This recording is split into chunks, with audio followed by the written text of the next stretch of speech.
Olá, meu nome é Marina Domingos, este é o meu sinal na comunidade surda e você está no curso de Libras do IPED e nesta segunda aula nós iremos falar sobre a educação dos surdos no Brasil.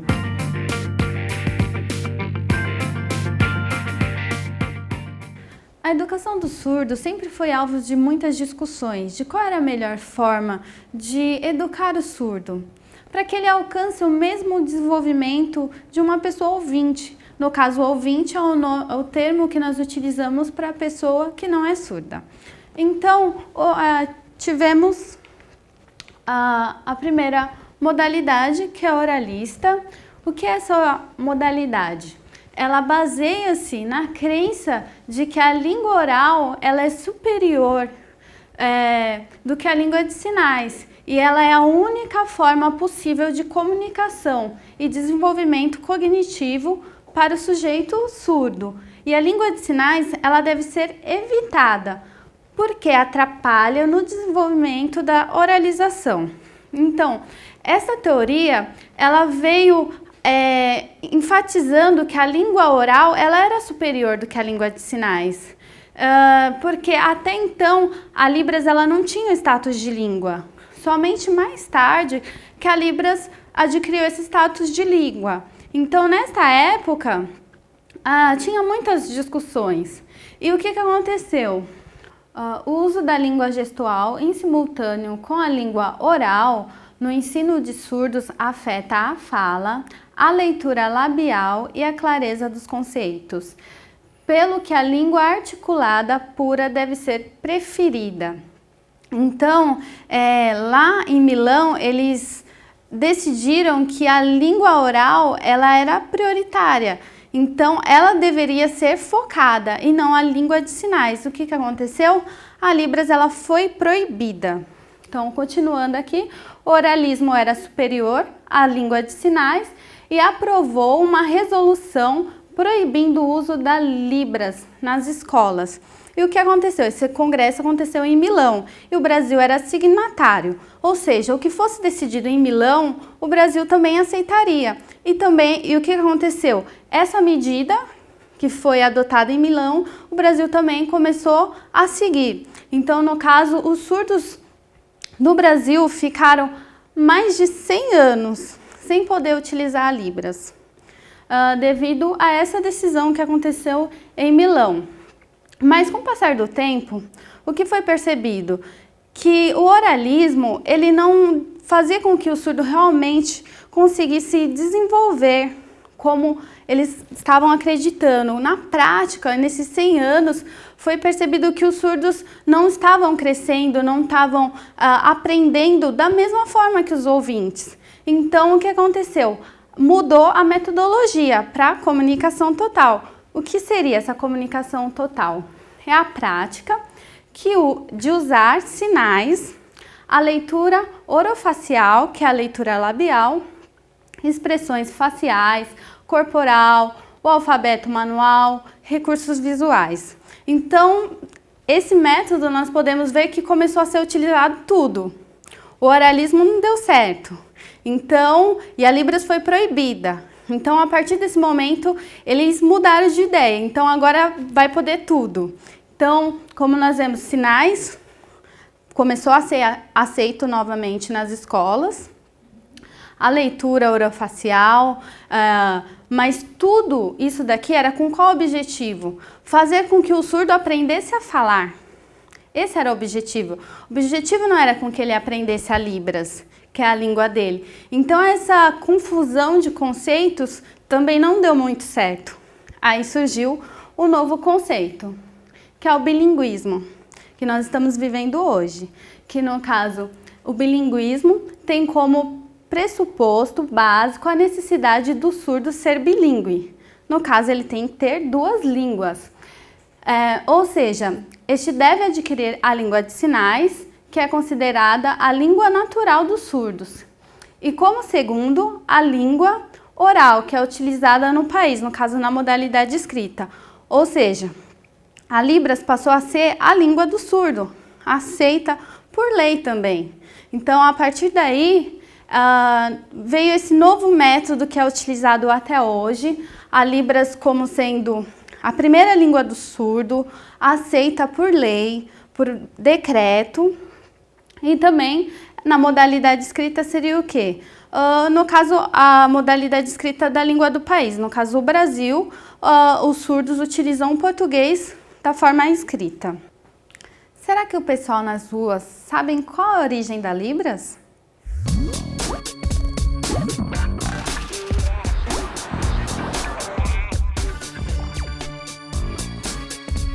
Você sabe a origem da Libras? Eu acho que foi na França. Na França? Acho que é na França. Não sei não. Então, a origem da Libras no Brasil ocorreu como? Através de um surdo francês chamado Ernest Hewitt, que veio ao Brasil e vendo que aqui não possuía nenhuma escola de surdos, porque na França já existia. Ele encaminhou um relatório para Dom Pedro II solicitando um local para que fosse aberta uma escola de surdos no Brasil. E esse relatório, essa solicitação foi aceita e aí foi fundado, na época chamado de Imperial Instituto de Surdos Mudos, no Rio de Janeiro. Posteriormente, no caso uns 100 anos depois, foi alterado o nome para INES, que é o Instituto Nacional de Educação de Surdos. Então, o INES, o que ele é? Ele foi fundado em dia 26 de setembro de 1857. E ele está aberto até hoje e ainda continua sendo uma referência no ensino e integração dos surdos. Então, o INES ele é uma referência na educação, profissionalização e socialização dos surdos. Então, o que aconteceu? O INES ele é um dos principais órgãos de ensino dos surdos no Brasil e na época que ele era o único, então vinham surdos de todos os estados e às vezes até de outros países para estudar aqui no Brasil. E conforme esses surdos iam se formando, eles iam voltando para os seus estados de origem e assim foi difundido a Libras em todo o Brasil. Então, a língua de sinais ela não é uma simples gesticulação no caso do português. Como nós podemos perceber? Porque aqui no Brasil nós falamos a língua portuguesa, que no caso, devido a nós termos sido colonizados por Portugal, nós utilizamos a língua deles, que é a língua portuguesa. Mas no caso, a Libras, ela não veio de Portugal. A Libras, ela veio da França. Então, a nossa origem, ela é francesa. Se vocês compararem, por exemplo, o alfabeto manual da França com a Libras, vocês vão reparar que ele é muito similar. Agora, se vocês pegarem o alfabeto manual, no caso de Portugal, vocês vão ver que a língua de sinais dele é bem diferente, que lá é utilizado a língua gestual portuguesa. Então, nós podemos ver o quê? Que a Libras não é a simples gestualização da língua portuguesa, e sim é uma língua à parte, como comprova o fato de que em Portugal usa-se uma língua de sinais diferente, que no caso é a língua gestual portuguesa. Então aí nós podemos ver novamente que a Libras ela não é a gestualização no caso do português, mas sim uma língua à parte com sua estrutura e com sua gramática própria. E como é feita a aquisição da Libras? Nós percebemos o quê? Que a aquisição da Libras ela deve ocorrer de forma espontânea, ou seja, através do diálogo. No caso, a mãe não precisa ficar ensinando para os filhos, hoje nós vamos aprender os verbos. Não, é de forma natural. Da mesma forma que uma criança, no caso ouvinte, aprende a língua através normalmente da família, das pessoas que ela tem contato, ela também vai aprender a Libras. No caso, a mãe já investe no bebê, no filho, como um falante. A criança ainda é um bebê, não conhece a língua ainda, mas a mãe já conversa com essa criança. Então, ela vai adquirindo a língua de uma forma natural. Então, o surdo, no caso, ele não necessita de aulas de Libras, e sim conviver com indivíduos que tenham a fluência nessa língua. Então, quanto mais pessoas ele tiver contato, que conhece a Libras, pessoas que são falantes, que ele possa ter contato também com a língua informal, com a língua formal, possa ter contatos em diferentes meios, para que ele realmente consiga fazer uma aquisição da língua de sinais de uma forma natural. Vamos ver uma curiosidade?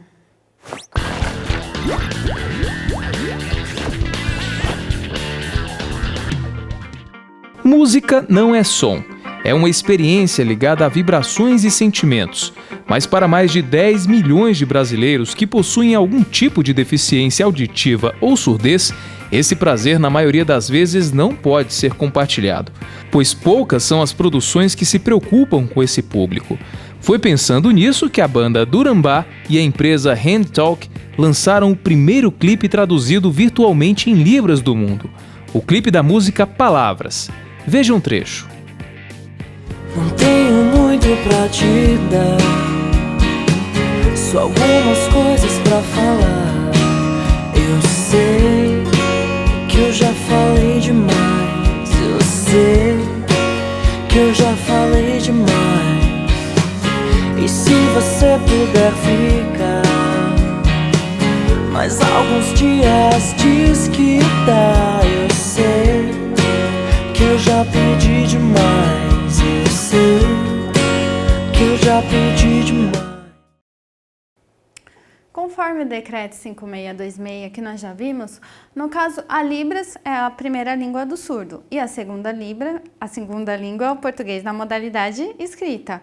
Mas você sabe que modalidade escrita é essa? Vamos verificar agora? Então, os sinais em Libras serão representados por glosa, que é um sistema de anotação da língua portuguesa, só que vai ser em letra maiúscula, como nós vimos aqui. Trabalhar, querer, tudo em letra maiúscula. Então, no caso, se for português, normalmente você vai escrever trabalhar com letra minúscula, mas isso daqui representa a Libras. Toda vez que você vê isso daqui escrito tudo com letra maiúscula, significa que são sinais da Libras. E também, para gênero, feminino ou masculino, quando nós não sabemos, exemplo, o surdo faz o sinal amigo, mas ele não falou se é amiga ou amigo, principalmente para casos de tradução, que nós fazemos posteriormente, muitas vezes um vídeo, nós vamos fazer a tradução e nós não sabemos qual é o gênero, se é um amigo ou uma amiga. Então, nesse caso, nós utilizamos isso daqui, ó, o símbolo do arroba, que nós podemos ver aqui. Ela, pode ser ela ou pode ser ele, pode ser amiga ou pode ser amigo. Então, essa é uma forma que o gênero não deu para identificar, ok? E também temos a datilologia, que no caso é para palavras que não possuem um sinal. Será representado pela palavra separada por hífen, como nós podemos ver aqui no exemplo. Hotel. Hotel tem sinal. Então, hotel está em maiúsculo, por quê? Porque está em libras. E Itaguaçu está separado por hífen, por quê? Não tem sinal. No caso de um hotel que não tem sinal. Então, essa vai ser a forma de identificar uma palavra que não tenha sinal ainda. Também temos os sinais compostos, que no caso é a junção de dois sinais que formam outro sinal. Exemplo, sinais compostos. O sinal escola. Como que é feito o sinal escola? Casa e estudar. Então, quando é a junção de dois sinais que dá origem, no caso casa e escola, que deu a origem a outro sinal, nós usamos o circunflexo, que mostra que é a junção de duas palavras que gera outra. Também temos mais casos. Essa escrita da Libras. Essa é outra forma de escrita da Libras, mas no caso ainda ela está um processo de pesquisa, de aceitação. Nós podemos ver em alguns lugares já estão começando a utilizar essa forma de escrita da Libras, mas ainda não tem uma lei que regulamenta essa forma de escrita da Libras. Como nós vimos no decreto 5626, fala o quê?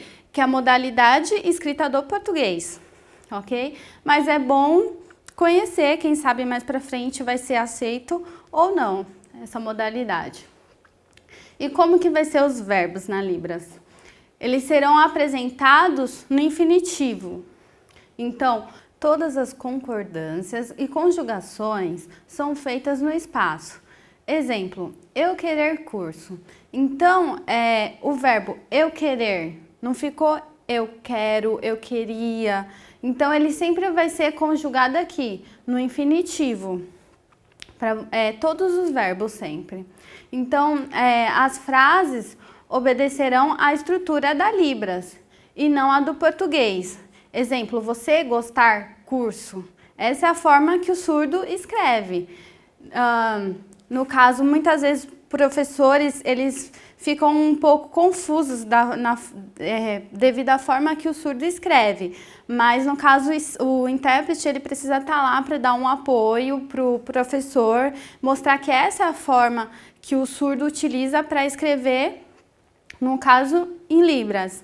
Por quê? O exemplo, o sinal comer. No caso, na Libras, como nós utilizamos, passado, comer. O sinal ele vai ser sempre o mesmo. Então, você, na hora que você estiver interpretando, aí sim você vai falar, eu comi. Por quê? Passado, comer. Ontem eu comi. Então, essa é a forma que nós, na hora da interpretação, nós vamos fazer. Mas para o surdo, na hora da escrita, ele vai utilizar essa forma. Devido a ele não ter essa informação auditiva que nós temos de conjugação dos verbos, ele sempre vai utilizar a mesma forma do verbo, que no caso é no infinitivo.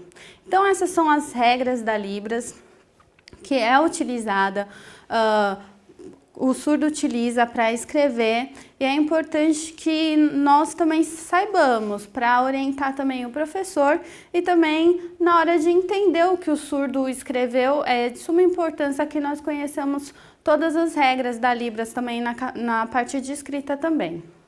Vamos aprender alguns sinais importantes que nós estudamos nessa aula? Então, o primeiro sinal é de oralismo. Também temos o sinal de comunicação total, C e o T. Mais pra frente nós vamos aprender também os alfabetos da Libras, ainda nós não sabemos. Se agora você não pegar, posteriormente você volta às aulas para que você possa adquirir, entender completamente. Então, este é o sinal de comunicação total e esse é o sinal de bilinguismo. Bilinguismo e aquisição da Libras. Espero que você tenha gostado desta aula. Até a próxima!